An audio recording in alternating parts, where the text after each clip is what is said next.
आने की सूचना थी कि लक्ष्मीपुर गांव में उसके शादी में आने की सूचना पर ही थानाध्यक्ष, एक एएसआई और बाकी के जो पुलिस फोर्स थे उसके द्वारा छापेमारी की गई थी एवं मुझसे गिरफ्तार भी कर लिया गया था। ग्रामीणों के द्वारा झड़प की गई है और उसके बाद मारपीट कर जब ये गिर गए हैं और उस अपराधी को छुड़वा भी लिए हैं लोग। अभी हम लोग 3-4 लोगों को डिटेंशन किए हैं, बाकी छानबीन की जा रही है।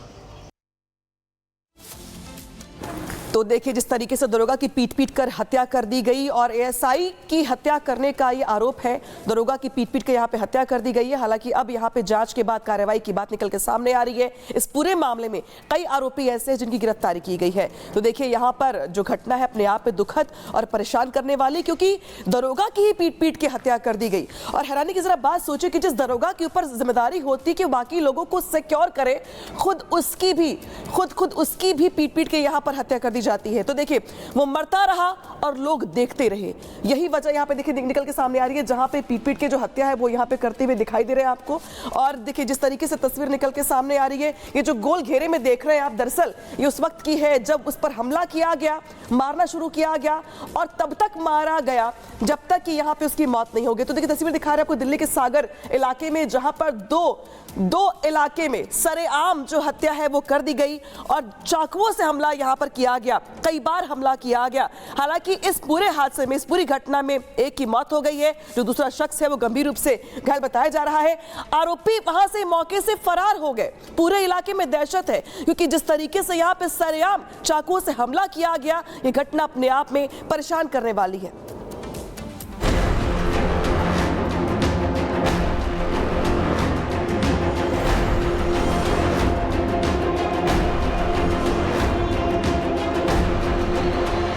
दिल्ली का सागरपुर इलाका, जहां दो गुटों के बीच की झड़प में एक नाबालिग लड़के की मौत हो गई, साथ ही दूसरे नाबालिग की हालत गंभीर बनी हुई है। हत्या का जो वीडियो सामने आया है वो हैरान करने वाला है, जहां दिखाई दे रहा है कि कुछ लोग दो नाबालिग लड़कों को चाकू मार रहे हैं और आसपास खड़ी भीड़ तमाशबीन बनी हुई है। कोई भी उन लड़कों को बचाने के लिए आगे नहीं आता। जब लकी और उसका दोस्त अजय अपने घर के पास दूसरी गली में खड़े थे, तभी अन्य 3 युवक उनके पास आए और मारपीट शुरू कर दी।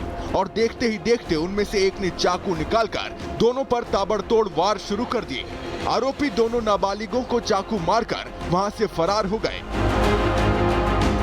एक लड़का जो घायल है उसे पास में खड़ी लड़की संभाल लेती है, लेकिन दूसरा लड़का अजय कुछ देर तक दर्द से कराहता है और फिर बेसुध होकर नीचे गिर पड़ता है।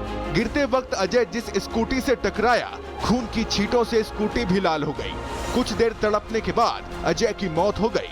लकी की भी हालत गंभीर है, जिसे अस्पताल में भर्ती कराया गया है। आखिर ये हमलावर कौन थे, क्यों ये इन दोनों नाबालिगों की जान के दुश्मन बने हुए थे, इस बात का अभी तक पता नहीं चल पाया है। पुलिस ने आरोपियों की पहचान कर ली है और आरोपियों को जल्द गिरफ्तार करने का दावा कर रही है। Bureau report, Republic Bharat.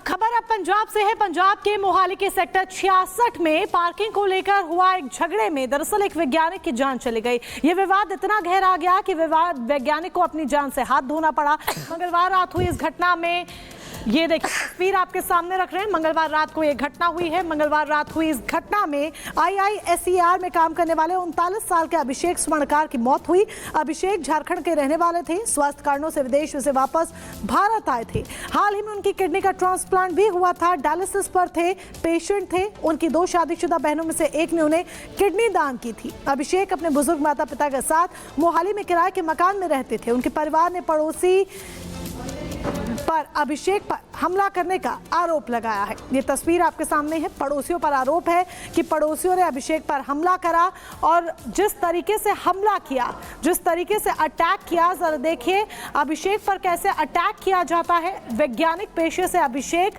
Patient भी थे किडनी के और उनकी मौत हो जाती है, जान चली जाती है। अपने बूढ़े माता पिता के साथ अभिषेक मोहाली में किराए के घर में रहते थे। और इसी बीच अब आपको बता दें, औरंगजेब की कब्र तोड़ने की मांग तेज हो गई। शिवसेना सांसद नरेश महास्कर ने लोकसभा में कहा है कि औरंगजेब जैसे क्रूर व्यक्ति के लिए मजार की क्या जरूरत है। आखिर ऐसा क्यों कहा जा रहा है, इस रिपोर्ट को देखिए।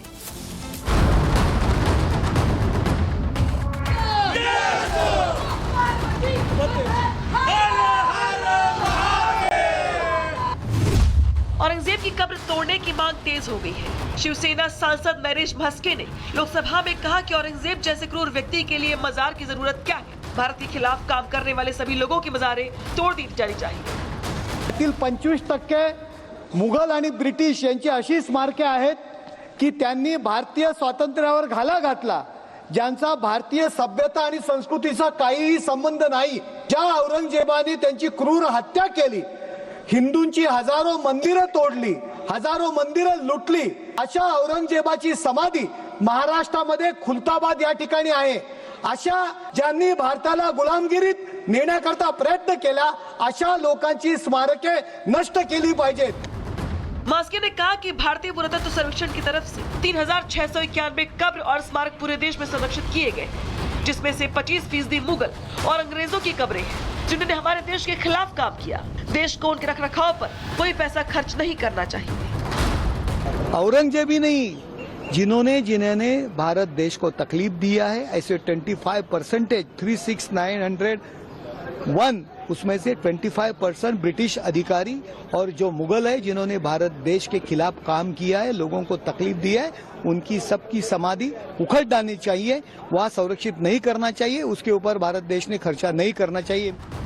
औरंगजेब फैन क्लब के नेताओं पर मुख्यमंत्री योगी ने भी चुटकी ली और कहा कि लगता है जैसे कोई मानसिक रूप से परिपक्व व्यक्ति औरंगजेब को अपना आदर्श मानता है। अगर ऐसा बोल रहा है तो उसे अपने बच्चे का नाम औरंगजेब रखना चाहिए। मानसिक रूप से विकृत कोई व्यक्ति ही औरंगजेब को